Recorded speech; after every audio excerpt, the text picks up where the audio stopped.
1장 4절 써보시겠습니다. 어리석은 자를 슬기롭게 하며 젊은 자에게 지식과 근신함을 주기 위한 것이니 지혜 있는 자는 듣고 학식이 더할 것이요 명철한 자는 지략을 얻을 것이라. 잠언과 비유와 지혜 있는 자의 말과 그 오묘한 말을 깨달으리라. 오늘 확인하는 내용이 제3절입니다. 하나님의 나라에 대한 언약으로 제목을 잡아놨어요.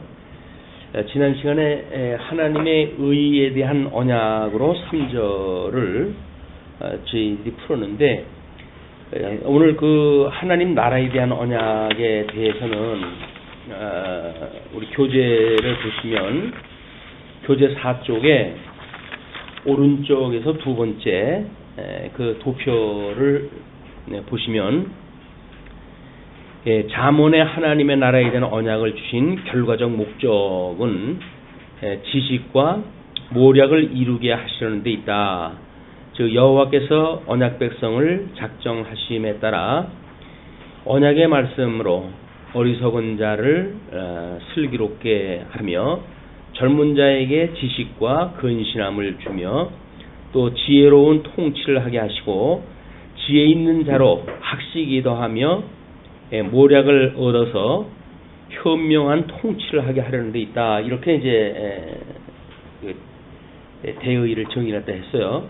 그 아래 그 도표를 보시게 되면 일단 지혜로운 통치를 하게 하심과 현명한 통치를 하게 하심이라고 두 부분으로 나눠봤습니다. 왜냐하면 일단 4절에서 언급되어지는 것이 어리석은 자는 슬기롭게 한다 그랬어요. 어리석은 자, 이 어리석은 자를 슬기롭게 하고, 그 다음에 젊은 자에게 젊은 자, 젊은 자는 말 그대로 젊은 자에 해당되어지는데, 젊은 자에게 지식과 근신, 이거를 그 빨간 글씨로 해가지고 이론적 통치다 이렇게 이야기를 했어요. 이론적 통치다. 이론적 통치라고 하는 그 이야기는 우리가 배움 공부라고 하는 측면으로 이걸 이해를 하시면 실천신학적으로 해가지고는 배움 공부에 해당되어지는 겁니다. 그래서 아직도 지혜의 말씀을 모르기 때문에 어리석은 자, 우리가 이제 우둔하게 내어버려 두은 자가 되어졌기 때문에 우리는 지혜자이신 예수 그리스도를 만나기 전에는 다 어리석은 자였거든요. 근데 그 어리석은 자에게 슬기롭게 한다고 이렇게 이야기를 했어요. 슬기롭게 하는 것이 지금 잠언의 결과적 목적이라고 이렇게 소개가 되어져 있고, 젊은 자, 젊은 자라고 한다면 아직 경험이 미천한 자, 뭐 이렇게 되어지겠죠. 그런 자에겐 지식과 근신을 더한다고 이렇게 이야기를 했습니다.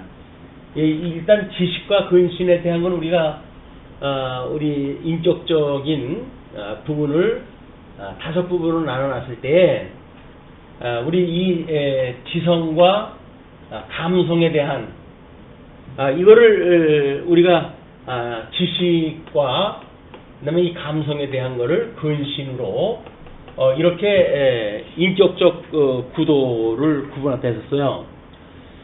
우리 물론 영성이라고 하는 것은 거듭나고 중생됐을 때 어리석은 자가 슬기롭게 되어지거나 또는 어린 자가 경험이 미천한 자가 경험을 얻게 되어졌을 때 우리는 이 지혜의 이제 영이 거듭나고 중생되어졌던 우리의 영이 지혜와 그 다음에 이 지혜에 따른 하나님의 말씀의 교훈을 이제 듣게 되어집니다. 이 교훈을.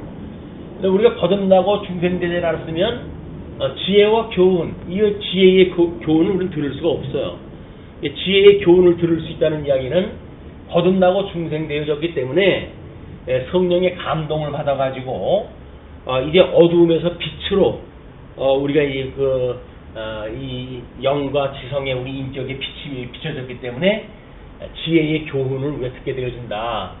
이렇게 되어졌으면 이제 이 심성에 대한 부분이 우리가 상실한 마음에 대어 두어졌기 때문에 여기서 상실한 마음이 깨달음이 이제 와야 되거든요.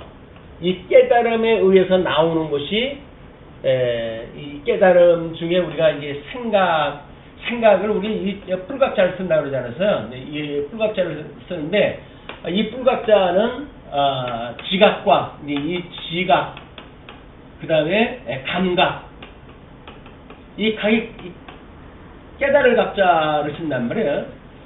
그러니까 이 지식이라고 하는 것 우리 이 생각 세계가 지각을 활동을 통해 가지고 지식을 감각의 기능을 통해 가지고 근신을 이루게 되어지는데 잠언서에서는 이런 과정을 다 생략하고 그냥 지식과 근신을 더한다고 이야기를 했어요. 지혜의 말씀을 듣게 되어지게 되면 우리가 이 마음이 상실했던 마음이 회복이 되어져서 깨달을 수가 있게 되어지는데 그 깨달음의 사역 가운데 생각세계 그 생각세계가 지각과 감각으로 불러일으킨다. 근데 그 지각은 우리들의 지식 활동을 또는 이 감각은 근신 활동, 감정 활동을 불러일으키는 건데 잠언에서는 지금 젊은 자에게 지식과 근신을 더한다고 이야기한 걸로 보아서는 젊은 자가 지금 이 거듭나고 중생된 이 경험이 이런 어떤 시간적인 또는 진리를 접했던 그런 그 시간 세계가 미천한 그런 자가 이제 이렇게 되어진다는 거예요. 그럼 전 인격적으로 이 작업이 되어지니까 이런 자들에 의해서 다음번 소개되어진 것이 뭐냐면 현명한 통치라고 이렇게 이야기했어요. 현명한 통치. 이 현명한 통치는 이제 실용적인 그런 그 부분이죠. 그래서 이거를 익힌 공부라고 이렇게 이야기를 할 수가 있습니다. 익힌 공부. 하나님이 하시는 사역 가운데 실질적으로 우리가 이런 걸 이제 어떻게 변화가 일어나는가? 우리 이제 어리석은 자라는데 이건 지혜 있는 자라고 그랬어요. 이 지혜 있는 자는 학식이 더한데요. 학식이 더하고 그 다음에 명철한 자. 이 명철하다고 하는 그 이야기는 우둔하게 되어진 자가 이제 이 젊은 자가 지식을 갖다 얻게 되어진 것처럼 우리는 이 지성이 우둔하게 되어졌던 사람들 아니에요? 우둔하게 되었던 사람들인데 이 우둔했던 지성을 가지고 있는 자가 하나님의 말씀으로 지식에 이르고 그 지식에 이르렀던 젊은 자가 지식에 이르렀던 것이 드디어 이 명철로 드러나가지고 그 명철한 자로 하여금 모략을 얻게 한다 이렇게 해서 모략을 얻게 한다. 그래서 이 지식이라고 하는 것이 이제 여기서 이걸 영성의 건 우리가 지혜라고 그랬고 지성이라고 하는 걸 명철이라고 그랬어요. 잠언서에서 사용되는 용어입니다. 이거를 지혜, 그 다음에 지성을 명철, 그 다음에 이 감정에 대한 그 부분을 근신, 그 다음에 이 덕성에 대한 그 부분을 모략이라고 그렇게 이제 잠언에서 쓴다고 그러지 않았어요? 잠언에서 쓰고 있는 그 용어를 중심으로 해가지고 보았을 때 그 이야기됩니다. 명철이라고 하는 것이 이제 우리가 우둔했던 마음이 하나님의 말씀을 듣는 걸 지식이라고 그렇게 이야기를 했고, 이걸 지식이라고 그랬고, 요 마음이 상실한 마음이 깨달음이 가능한 걸 우리가 명철이라고 그렇게 이야기를 했어요. 근데 지성은 이걸 지식이라고 그랬고, 그 다음에 상실한 마음은 상실했던 그 마음은 우리가 하나님을 알지 못했던 그런 그 가운데 있었기 때문에 하나님이 회복을 어때 해주셔야 이것이 비로소 깨달음이 가능한 마음으로 이제 바뀌게 되어지는 거야. 그래서 철학이라고 하는 그것도 이제 이 명철할 때 철자로부터 시작이 되어지는 거 아닙니까? 우리가 하나님 앞에 뭔가를 깊은 사색이 필요하고 막 이렇게 했을 적에는 이 마음이 뭐 불교에서는 이게 깨끗해져야 된다고 이렇게 이야기하는데 우리는 예수 그리스도로 말미암아 회복이 돼야 돼요. 회복이 되게 되면 명철한 자로 하여금 모략을 얻게 되어지니까 이 적성 부분, 어떤 행위 부분으로 해가지고 뭐 전략을 세운다든지 정치를 한다든가 뭐 하는 이런 그 이칭 공부에 이것이 나타난다는 거죠. 모략으로 해서 나타난다. 근데 오늘 우리 4절서부터 6절까지의 이제 5절까지의 내용은 이거 두 가지의 내용. 그래서 4절을 배운 공부에 대한 걸로 우리가 이야기를 한다면 5절은 이신 공부에 대한 내용으로 볼 수가 있어요. 왜냐면 이게 여기에서 이제 학식이 더한다든지 하는 거는 어떤 통치 행위에 필요한 학식이 늘어나는 거니까 일단 그 어떤 실질적인 행위를 유발할 수 있는 근거가 되어지는데 이 4절에서 이야기한 거는 어리석은 자, 어리석은 뭐 우리가 어리거나 뭐 지혜의 말씀을 듣지 못하거나 뭐 이런 자를 어리석은 자라고 그러니까 이 어리석은 자로 하여금 슬기롭게 해서 이 슬기롭게 되어지게 되면 지혜가 있게 되어지니까 지혜가 있는 자로 하여금 학식을 더하게 하는 이런 그 상승적인 어떤 그 인격적 변화를 지금 이야기를 하고 있단 말이에요. 잠언에서 어려운 것이 뭐냐면 사용되는 용어가 뭐 비슷비슷한 것 같아요. 이게 내용적으로 봐서는. 그래서 어떤 성경학자는 그렇게 이야기를 합니다. 뭐 많은 용어를 쓰고 있지만 대강은 다 비슷비슷한 이야기다. 그 의미가. 그런데 의미가 비슷하다고 한다면 굳이 이렇게 써놓지는 않았을 거예요. 근데 6절에서 보니까 잠언과 비유와 지혜 있는 자의 말과 그 오묘한 말을 깨달으리라 이렇게 이야기를 했거든요. 그러니까 이 명철하게 되어진 자, 이게 명철까지 왔을 때 행위, 모략을 불러일으킬 뿐만 아니라 모든 성경에서 말하고 있는 내용들, 성경에서 말하고 있는 건 철저하게 지금 예수 그리스도를 증거하는 거라고 그랬어요. 하나님의 나라에 대한 걸 이야기를 하는 거 아닙니까? 이건 이제 나라니까 통치 부분을 이야기를 했던 거죠. 3절에서는 하나님의 의에 대하여 4절과 5절, 6절을 통해 가지고는 하나님의 나라에 대한 이야기란 말이에요. 어떻게 통치를 하게 되는가. 물론 역사적 배경으로 해가지고는 잠언이 자기 르호보암이 어렸을 때 이 잠언을 이게 주는 거 아니에요? 이게 잠언의 그걸 자기 이 아들에게 어린 아들에게 주어지는 잠언이니까 그걸 통해 가지고 이제 이 말씀에 귀를 기울이고 그래야 네가 나중에 통일 왕국을 제대로 잘 다스린다 라고 하는 그런 그 이야기예요. 역사적 배경으로 해가지고는. 그러나 그 역사적 배경으로 단순하게 끝나는 것이 아니라 역사적 배경에서 예수 그리스도 참 지혜자이신 예수 그리스도를 어떻게 예표를 갖다 하는가 라고 하는 걸로 해가지고 우리 하나님의 그 섭리의 주권적 섭리를 지금 설명하다 하는 거다. 이 주권적인 섭리를 갖다 하는데 왜 어리석은 자나 젊은 자 또는 지혜 있는 자나 명철한 자나 라고 하는 어떤 전제를 하고 더 진전적 발전이 있을 거라고 이야기하는가. 그 이야기는 이게 유기적인 거기 때문에 그런 거죠. 유기적인 하나님의 절대 주권적이지만 유기성을 이야기하기 위해 가지고 어리석은 자로 하여금 잠언이 기능이 어리석은 자로 하여금 슬기롭게 하고 그래서 지혜롭게 되어진 자로 하여금 학식이 더하게 되어진다. 또는 젊은 자에게 지식과 근신이 가능하게 했던 이 상실했던 마음이 회복되어져서 명철하게 되어진다고 한다면 그러면 모략이 가능하다. 이런 이야기란 말이에요. 하나님 나라를 잘 다스릴 수가 있다. 현명한 통치를 할 수가 있다.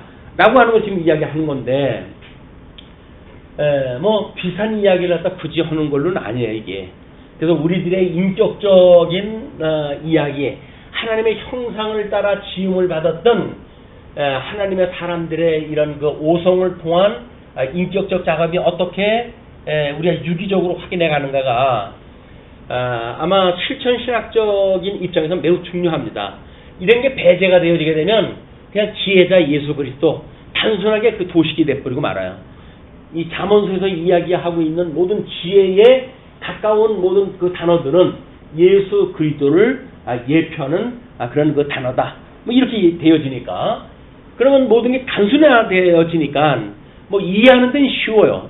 이해하는 데는 쉬운데 우리가 뭔가 하나님의 말씀을 가지고 묵상을 하고 그걸로 해서 모략에 이르길 때까지 하려면 전 인격적 작업이 이게 가능해야 된단 말이에요. 하나님의 이 지혜의 교훈을 듣게 되어지게 되면 우리가 깨달음이 있게 되어지고 그리고 이 깨달아 알게 되어지고 그리고 알게 되어진 사람들이 믿어지게 하시고 그리고 경외하게 이르는 데까지 이게 하나님의 해가시는 사역이란 말이에요. 주권적인 사역. 하나님의 사람들로 하여금 하나님의 형상을 닮아가도록 온전케 하시는 예수께서 어떻게 만들어 하시는가 라고 하는 내용이에요. 이게 그러니까 우리 실천신학적으로 해가지고는 이 오성을 가지고 있는 성도의 이야기고 이제 중보자이신 예수 그리스도에 대한 이야기를 보게 되면 이런 여러 가지 그 인격적 부분을 가지고 잠언서를 우리가 자세하게 그 의미를 나눠볼 수가 있단 말이야. 그렇지 않으면 잠언 이야기가 그냥 격언 이야기니까 우리의 삶에 대한 뭐 격언식으로 해가지고 어떤 윤리적인 해석으로 이것이 방향을 틀 수밖에 없다. 그래서 어떻게 이것이 예수 그리스도의 다양한 우리는 뭐 레위기를 공부할 때도 그렇잖아요. 성막이라든가 이 제사의 규례 모든 규례를 통해 가지고 그 규례가 뭡니까? 예수 그리스도의 중보자가 오셔 가지고 대속을 하시겠다고 하는 그 설계 아니에요? 그 설계의 모든 내용들이 얼마나 다양한데 그것이 전부 예수 그리스도에 대한 예표적인 사건이란 말이에요.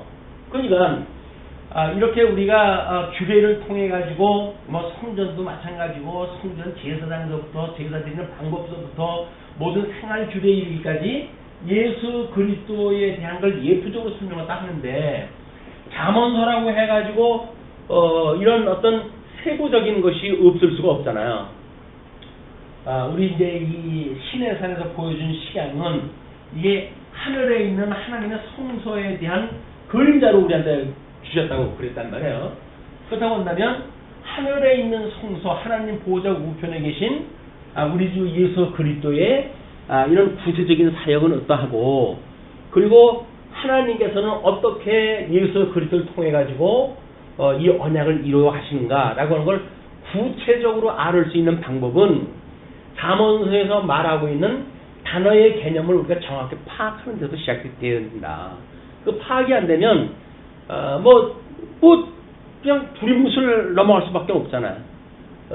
엄연히 단어가 다른데도 불구하고 같은 걸로 치부하게 되어지고 뭐 이렇게 되어져서 우리 예수 그리스도의 풍성한 레위기에서 보여주는 것처럼 풍성한 예수 그리스도의 지혜의 모습을 우리가 볼 수가 없게 되어진다.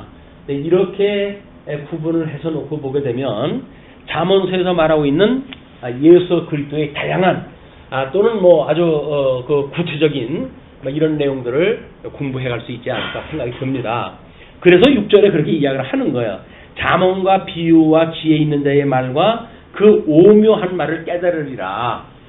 여기서 모략까지 나왔으면 이제 행위의 문제는 다 끝났어. 하나님 나라의 현명한 통치까지 끝난 거거든요. 근데 그 6절에 1절에서부터 6절을 총정리하는 그런 그 입장에서 잠언의 이 총체적인 결론은 바로 그 잠언이 말하고자 하는 잠언과 비유와 지혜 있는 자의 말과 그 오묘한 말을 깨닫게 되어진다 그 이야기예요.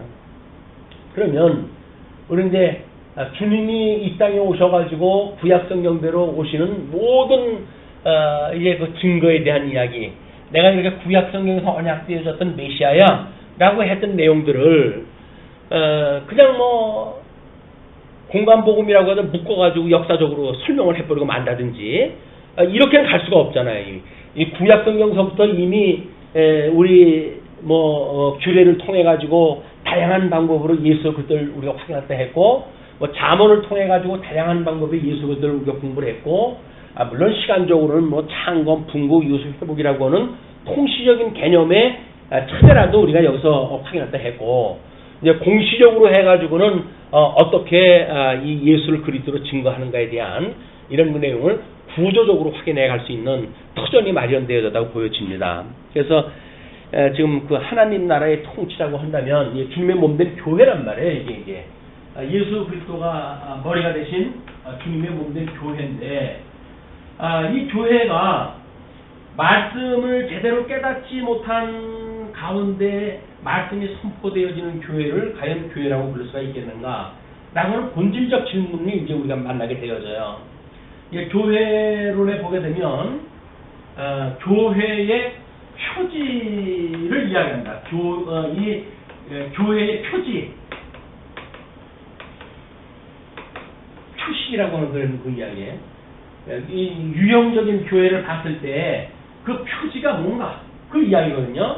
거기에 이 교회 표지를 첫 번째 말씀, 두 번째 성례, 세 번째 권징, 이렇게 해가지고 교회 표지를 갖다 이야기를 해요. 물론 이제 교회에서 이야기하고 있는 은혜의 방편은 이 권징이 아니라 기도를 이야기한다. 기도를 갖다 이야기를 하지만 교회의 표지를 이야기할 때에는 말씀과 성례와 권징을 놓고 이야기를 한단 말이에요. 그럼 말씀이라고 하는 것이 지금 잠언에 대한 이게 뭐 잠언과 여기서 이야기했던 것처럼 비유와 지혜 있는 자의 말과 또는 그 오묘한 말을 통해 가지고 말씀이 지금 우리한테 주어졌는데, 뭐 달고 오묘한 말씀 뭐 이렇게 해서 이제 찬송도 하잖아요. 근데 뭐 과연 뭐 말씀이 뭐가 달아요, 달기를. 뭐 이게 뭐 레위기 이제 다음 주 우리가 마감을 갖다 하지만 뭐 복잡하게 왜 그래 복잡합니까? 그거에 무슨 달아요? 거기서 예수를 만나지 못하면 단 게 아무것도 없어요. 우리 생명의 주가 되시는 예수를 만났을 때 우리가 우리 생명의 부유함도 우리가 거기서 맛보게 되어지고, 예수님을 만남으로 해가지고 우리가 어떤 뭐 죄 사함에 대한 그런 감격도 또는 하나님 나라에 대한 소망도 갖게가 되어지는 거지. 그렇지 않고 뭐 죄 사는 것만 나열되어져 있는 걸 읽어가지고 뭐가 오묘한 말씀이에요. 골치 아픈 말이지. 골치 아픈 말. 오묘한 말이 아니에요. 골치 아픈 말이지.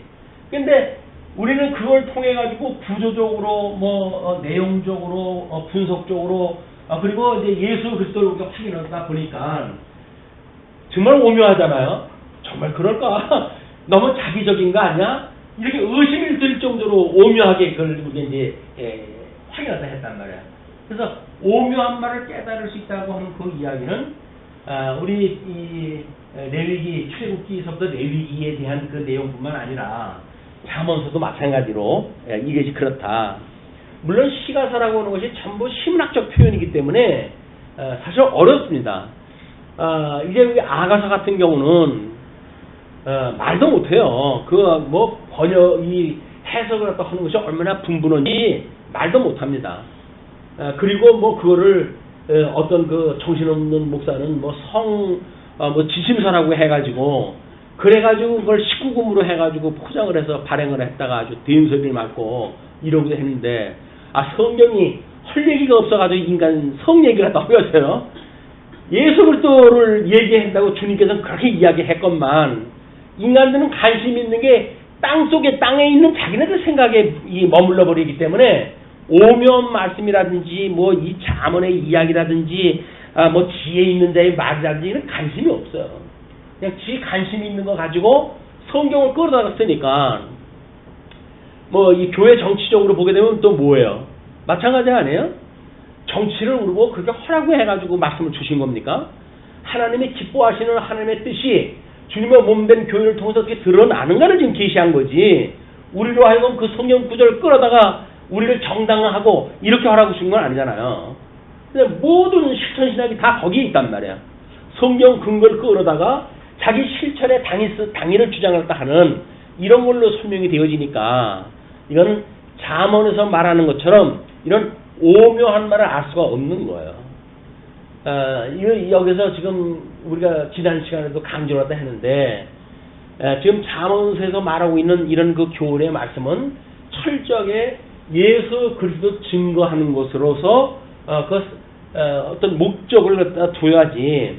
그래서 우리의 삶에 어떤 목적을 둔다든지 이건 맞지가 않는 거예요. 물론 예수 그리스도가 연합되어진 성도, 그 형상을 닮아가는 성도로서 하나님의 의의 열매가 드러날 적에는 성도를 통해서 드러나지요. 그냥 그런 의미가 아주 없다는 건 아니에요. 그러나 그거는 예수님이 하늘에서 어떻게 온전히 이루시는가에 대한 이야기 아니에요. 지금 이제 이 현명한 통치라고 하는 건 뭐예요? 예수의 통치란 말이에요. 천상 통치. 그럼 예수님이 지금 주님의 몸된 교회를 어떻게 통치하는 것에 대한 이야기니까, 주님이 지금도 살아계셔서 주님의 몸된 교회는 친히 당신의 형상을 닮아가도록 주님께서 통치하시는 거로구나. 이걸 성경에 와서 증거했다 하니까 성경을 통해서 우리가 깨달은 바에 의하면 주님께서 그렇게 통치하시는군요 라고 믿는 믿음이 있었을 때에 이 믿음의 열매가 이 성도들한테 나타나는 거예요. 이걸 우리가 의의 실현이라고 얘기했단 말이에요. 의의 현현, 의의 실현, 의의 이제 현현되어진 예수 그리스도로 말미암아서 실질적으로 열매로 드러난 이것이 성도들의 믿음의 열매란 말이에요. 그래서 믿음으로 산다고 우리가 늘 이야기를 하는데 사실 믿음으로 사는 사람들 많지 않습니다. 뭘 믿어요, 그 사람들이? 성경 구절 가지고 자기가 그걸 가지고 믿는다고 해가지고 끌어다 쓰니까 유대인들로 다를 게 뭐가 있어요. 구약 성경 율법 가지고 자기네들 그걸 지켜가지고 하나님 앞에 의를 이룬다고 했던 사람들 아닙니까? 그 사람들 다 믿음으로 산다고 그랬죠. 그 사람들 믿음 무섭습니다. 안식일이면 전쟁이 나는데도 싸움도 안 해요. 죽어가면서. 한쪽에서는 막 적군이 쳐들어와서 죽어가는데도 불구하고 전쟁을 안 한다니까요. 왜? 안식일을 그거 지키려고. 그런 믿음이 있나요, 우리한테는? 우리는 그런 믿음의 열매가 없어요. 그럼에도 불구하고 우리가 믿는 이 믿음이라고 하는 거는 주님께서 해가신다고 하는 사실을 믿는 거란 말이에요. 주님께서 언약대로 이루어 가신다고 하는 사실을 믿는 믿음으로 우리는 살아간다. 그러니까 우리가 무엇을 해야 된다고 하는 당위 때문에 이루어지는 것이 아니라 마땅히 그렇게 해야 되기 때문에 하는 것이 아니에요. 성도들은 성경을 통해 가지고 주님께서 그런 분이시군요. 하나님께서는 그렇게 모든 걸 언약하신 대로 이루시는 그런 사역을 하시는 분이군요. 지금 그 하나님은 그런 하나님은 살아계시군요. 그런 하나님은 우리 잠언서에 이야기하는 것처럼 유기적인 주권성을 가지고 계신 분이로군요. 이걸 우리는 배우는 거란 말이에요. 이걸 배우게 되면 주님이 주권자라고 믿는데 뭘 우리가 나서가지고 이래야 된다 저래야 된다 이게 어떻게 나오겠어요. 우리는 믿음이 없었을 때는 이래야 된다 저래야 된다 그래요. 당위에 의해서 살아가야 되니까. 그것도 안 하면 어떻게 하겠어요. 세상을 눈 감고 살아갈 수도 없고 신앙생활도 하는데 꿈지럭거리고 살아가야 되겠는데 그러니까는 결국은 인간이 성경에 있는 내용들을 행하면서 그걸 믿음으로 착각을 하고 있다. 그러니까 믿음이 없는 사람들이 사실은 성경관에 비춰보게 되면 얼마나 될까 과연 얼마나 될까. 매우 이건 무서운 현상입니다. 무서운 현상. 하나님의 말씀을 말씀으로 이해하지 못하고 어떤 경전으로 여긴다거나 이런 그 내용들이 다 거기에 해당되어지는 거거든요. 우리는 예수 그리스도 승천하시면서 주님의 몸된 교회를 당신께서 친히 통치하신다고 그런 약속을 갖다 하셨죠. 음부의 권세가 무너뜨리지 못한 교회를 세우신다고 그러지 않았어요? 그러신 대로 승천하셔가지고 지금 천상에서 그 사역을 하신단 말이에요. 그걸 성령을 보내주셔가지고 성경을 기록하게 하시고 그 성경에 기록한 내용을 우리로 하여금 믿음으로 주셔가지고 믿어지게 하시고 그러므로 주님이 통치하신다고 그러고 하늘 가셨더니 그대로 통치를 딱 하셨네? 그걸 보는 거예요. 사도행전에서 성령이 오시고 땅끝까지 복음이 증거가 되어지고 그리고 예수 그때 재림에 대한 걸 요한계시록에 이미 성취되어진 사건으로 기록이 되어졌으니까 우리는 성경을 보고 예수님이 그렇게 하셔서 지금도 살아계셔서 주님의 몸된 교회에 정말 머리가 되신 분이로구나. 우리는 그의 몸으로서 온전케 하시는 예수 그들 바라보면서 살아가는 이런 정말 우리가 수고하고 무거운 짐을 다 주님께 맡긴 자로구나. 이런 걸 믿는 사람들이란 말이에요.